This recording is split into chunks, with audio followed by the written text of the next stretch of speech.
Hi everyone, and welcome back to the channel. It is late in the afternoon. It's about 3:52 p.m. on August 12th.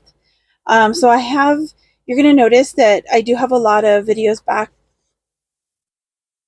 backdated, or that are being edited now. And I think my last one that I put up was from like August 4th. I think I have a few more in between, but there's a few days that I don't think I have anything.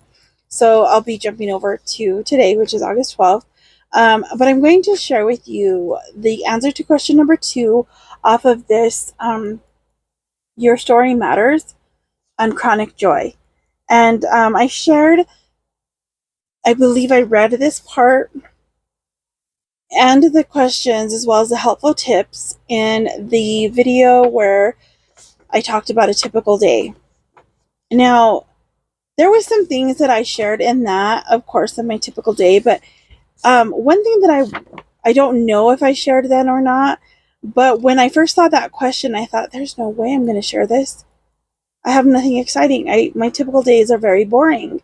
And part of that is due to chronic illness and not working. And a lot of the rest of it's just appointments and different things like that. So I was like, oh, what am I going to share? But I did share kind of what I do.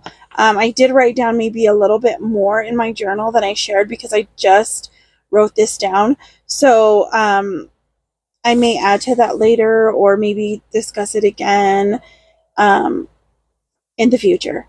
But for today, we will talk about question number 2, which is what was your life like before chronic illness? Now, I struggled answering this question because I've always kind of dealt with not feeling well. I never really felt like what I would say is sick when I was growing up. I didn't have colds and flus and stuff like that as much, but I was always tired. I always struggled with being anxious and afraid of things and not wanting to put myself out there because I was afraid something bad was going to happen. And just not feeling well overall. The first time that I ever did have I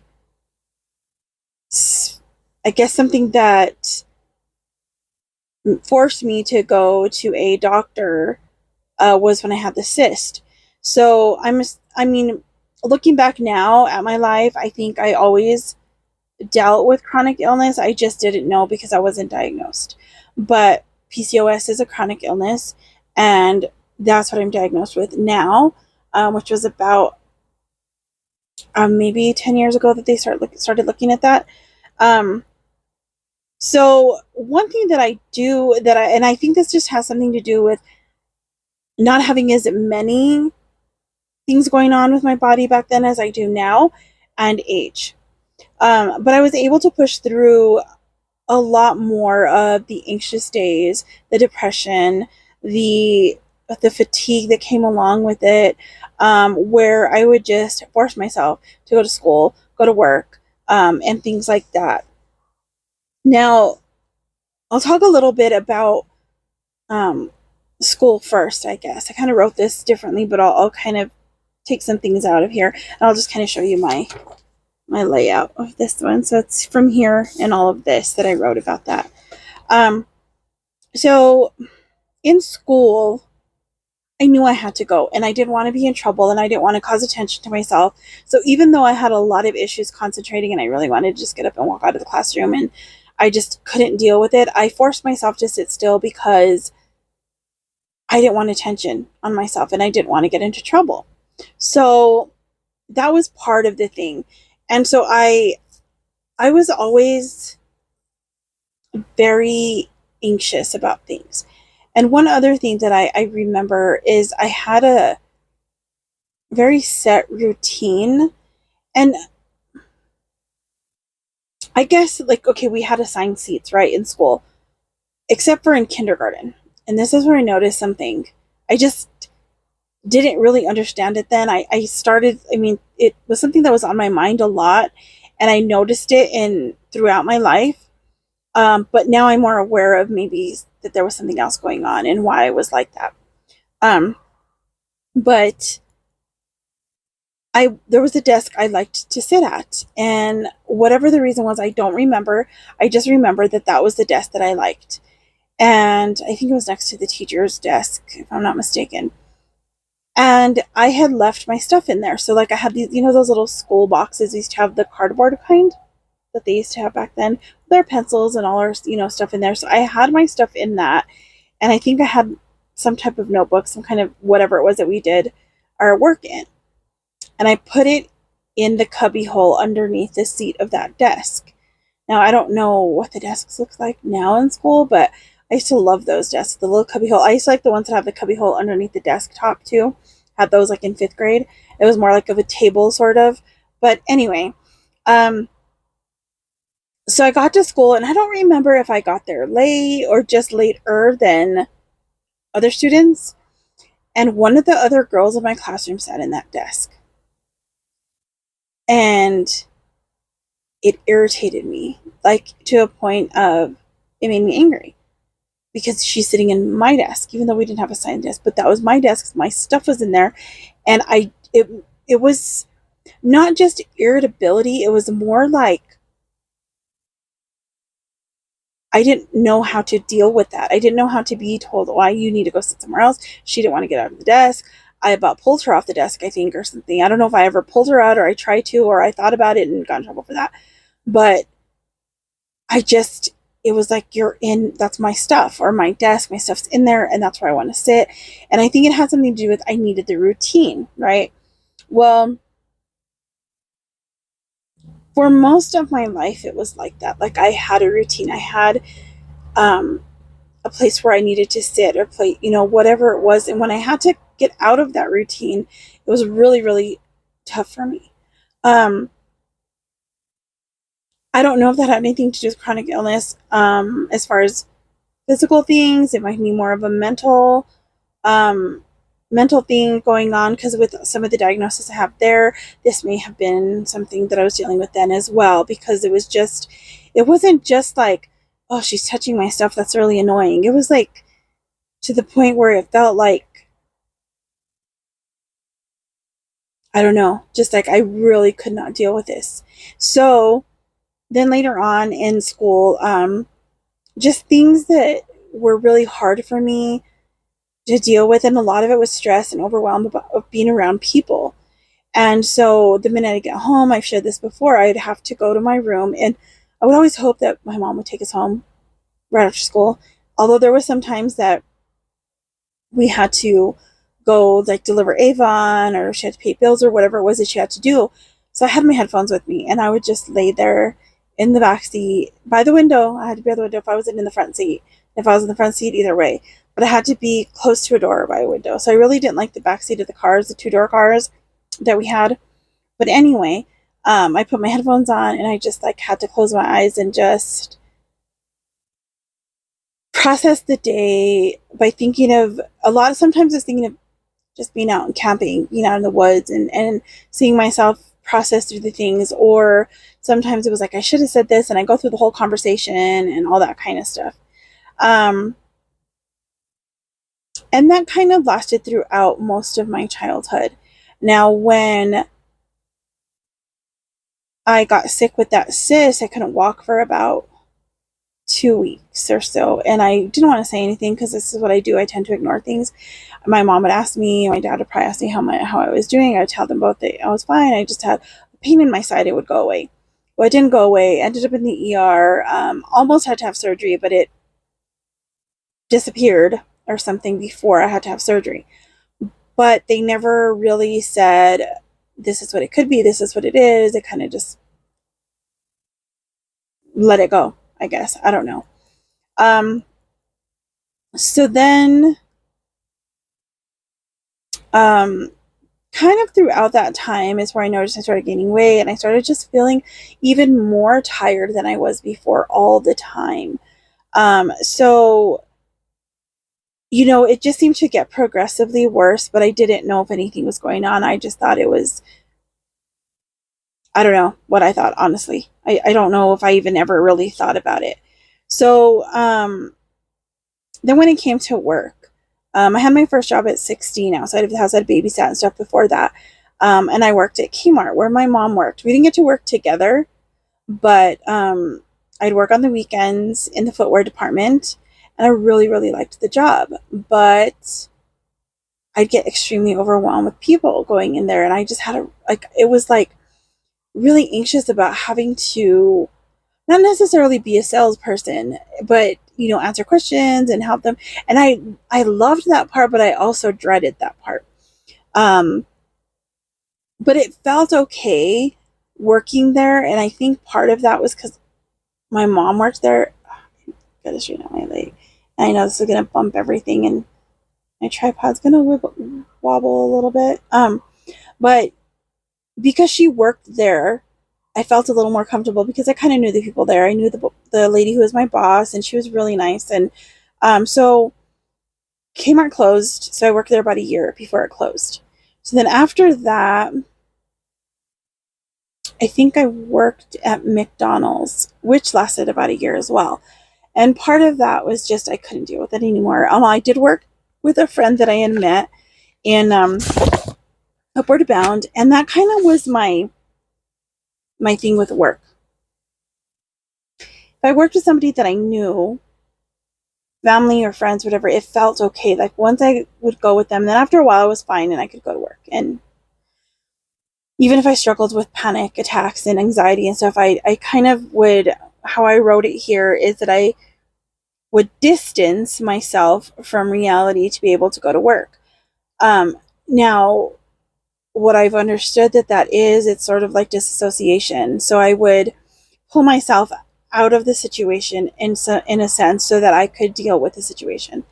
So a lot of my jobs, had a year here, a year there. And even if I really loved them, I just couldn't handle going all the time. Like something happened. I don't know what it was. It would happen each time and I would get out of there. Now, the longest job I did have was working for the newspaper, The Optic in Las Vegas. The first time I worked there, my mom worked there as a delivery person. So I started working there when I had to be close to 19. It was right after the McDonald's, I believe. So I was like a little around that time, I think, because I was working at the medical center as well as a CNA. But I worked 3 to 11 there, so I was able to go in early during the day for like an hour or two and put her papers together for her to deliver. So I started that, and I worked at the medical center for a year. A lot of stressful things happened during that time that had nothing to do with work necessarily, although the job was wonderful in a lot of ways, but it was really hard because I worked mostly in the long-term care areas there. So it was a physically and mentally, emotionally hard job, but I met some amazing people, and I learned a lot there. But I was working at the Optic with my mom, and there was a position that opened because the lady that was working in circulation as the assistant left. And I knew the people there now because my mom worked there. So I applied for the job.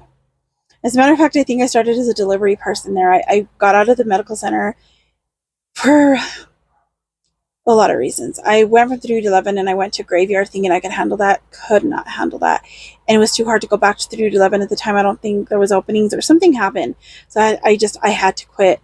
And there was other reasons as well with just relationship that I had at the time that was just causing more stress on me than just the job. So I went to work at the Optic, and I just kind of stayed there for a while. I left when the company switched owners, and that's when me and my now husband moved. And then later on, when we came back, I went back to college for the 3rd time and dropped out again due to anxiety, which I'll talk about that maybe in future questions that it'll kind of bring that up. But so I went back to that job, and I was there for, I think it was about 8 years. But in between that, I had to take family medical leave. And it still was too hard for me because I don't know how to relax and I don't know how to take it myself. But I was getting so sick and I didn't know what was going on. I just assumed it was my blood pressure because I got diagnosed with high blood pressure when I was 20, I believe. And that was around the time that I had left that other job, the relationship, the whole thing. And I was having a lot of panic attacks, which had started since I was in 1st grade. But it was just something that kind of made it worse. So I just assumed it was heart related or whatever, but there was never anything wrong with my heart. My blood pressure was slightly high a lot. That's why they diagnosed me with that. But I think it was more anxiety and panic attacks, but we didn't know. Okay, so this is why I don't know what I could say my life was like before chronic illness.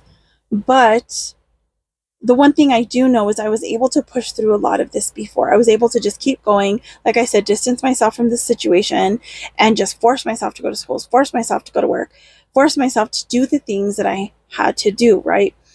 And because I was a lot younger, it was a lot easier at times to just push through things. I just, would continue doing whatever I had to do and just ignored my body crying out for help. I mean, it was like I knew what was happening, sort of. I knew something was wrong, I should say, but I didn't want to deal with it. I didn't want to face that because no, I had to be better. I had to be normal, whatever that is. And I needed to just do what I had to do, right? And so what I kept hearing play in my head was do more, right? Just do more, work more. Don't rest. Rest is for the lazy people. Don't admit something is wrong because then I guess you trick yourself into believing that something is wrong, even though your body's saying something's wrong. I don't know. And then the one thing that so many people say, well, it's all in your head. Just stop thinking about it and everything will be fine. And I believed all of this and I kept going even when my body, like I said, is crying out for help because I just keep thinking it's not real. It's all in your head. It's not real. It's all in your head. Stop thinking about it. Stop worrying about it. And part of the reason why I did that is because I have an issue with people pleasing. I wanted to make everybody happy. I wanted to fix everything for everybody. I wanted to be there for everybody. I wanted to do what everybody said I should do, whether that was my family, my friends, and even if they didn't say it directly, you'd hear the way they were or see the way they were and society as a whole and, all of that stuff. So I just kept pushing and pushing and pushing until the people pleasing part brought me to a place when I was about 36 years old where I was getting so sick that I couldn't leave my house. Panic attacks were so bad that I couldn't even walk out the front door. There were times that I couldn't even get out of bed because it was like I would just get so sick, like nausea, dizziness, everything from the stress, I guess. I don't know. And there were so many times that I struggled with nightmares a lot. I used to take medication for this for a long time. I still have them, just not to the extent that I had them then. But I would wake up from nightmares in the middle of the night that were, I can't even explain them, what exactly it is. It was more like what the feelings were. And I'd wake up in the middle of the night and I'd have there was times I couldn't even see because it was like I was seeing flashing lights and stars and the pain in either this side or this side of my head, my eye. Sometimes I would get numbing all on one side, all the way down my neck. That still happens often, either side. And I would just feel so sick, like I was going to pass out, throw up, whatever. I couldn't deal with it. Now, just recently, my doctor was talking about having silent migraines. This could have been something that was going on then. So, these are things that were going on before I was diagnosed with what are known as chronic illnesses. So, it's all I can kind of say about life before was I was more prone then to force myself to do things that hurt me because I wanted to please someone. I still do it. I'm not going to say I don't. I still do that. But I'm aware now. I'm aware of what I'm doing and at least a little bit more. And I'm trying to learn how to stop with all of that ideas of it's all in your head. It's all in your head because it's not when your body's sick. And even it's just it's a lot. It's a lot, and it's still a lot for me to even talk to my doctors about this. I think that's kind of part of the reason why I wanted to do these questions, because when I look through them, I've had this for quite a while, months, and I don't even know if it was at the beginning of this year or when I got these ones, but I didn't want to deal with them. I looked at them and I thought, I don't want to talk about this. I don't want to deal with this. But I'm grateful that they, for some reason, I was cleaning out my shelf one day and I found them and I thought, no, this you've got to do, because I'm trying to better myself. This is a healing journey. And so I think these will help. So if you guys want to share your stories about chronic illness, or before you were diagnosed with any chronic illness, share those in the comments below. And maybe your story will help me or someone else and encourage them, inspire them, and make them feel less alone. Thank you for joining me, and I will see you in the next one. I probably will film that today, so you'll probably see me looking just the same. All right, well, I'll see you in the next one. God bless you. Bye.